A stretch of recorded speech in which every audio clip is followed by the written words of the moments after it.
Well, Bree, Delegate Todd Gilbert saying the findings in the OSIG report concerning the State Parole Board shocked him to his core.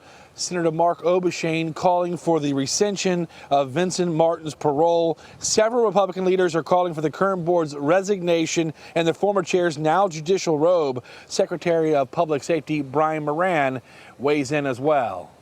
The Office of the State Inspector General at first delivered an almost completely redacted version of a 2-month-long investigation last week in regards to the recent actions of the State Parole Board. From a legal standpoint, just the degree to which the law was violated here is shocking. Thursday, what was under those black lines was revealed by GOP leaders, using words like shocking, alarming, and disgusting to describe the text. The chairwoman of the parole board went out of her way to facilitate parole for this individual accused of murdering a police officer.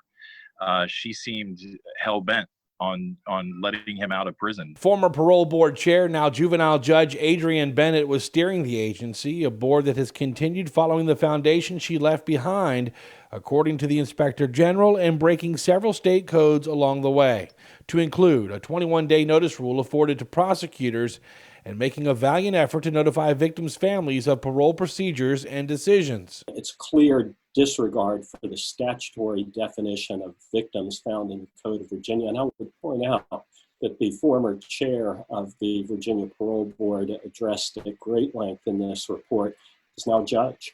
And I would have to say that had the General Assembly of Virginia been advised of her conduct on the parole board, I'd seriously doubt that she would have been elected to the bench. They are challenging issues that they deal with, but we have confidence that they are making good decisions in the public safety's interest.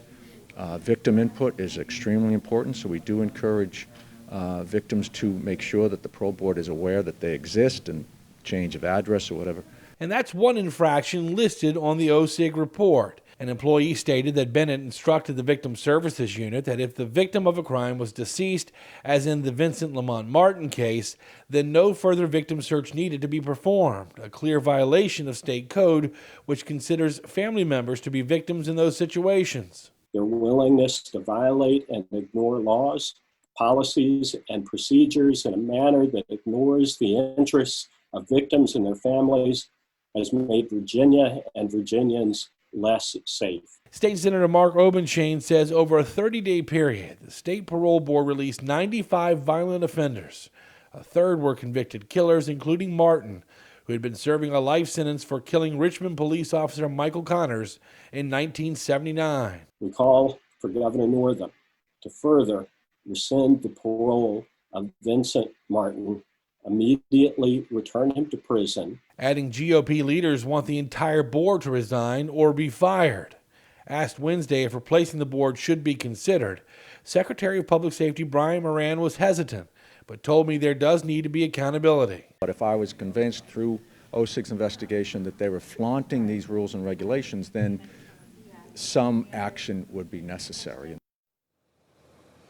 Governor Northam's press secretary tells us the governor appreciates the work of the Inspector General and is glad the report is now public. He also adds it's important to note that the review had nothing to do with the parole of Vincent Lamont Martin's case. Northam has spoken to the new chair, Tanya Chapman, and reiterated that he expects all notifications to be followed, period. I did reach out to Adrienne Bennett tonight via phone. She did not call me back. Remember, Crime Insider sources tell me at least half a dozen more investigations are with OSIG right now. Working for you in Richmond, John Burkett, CBS 6 News.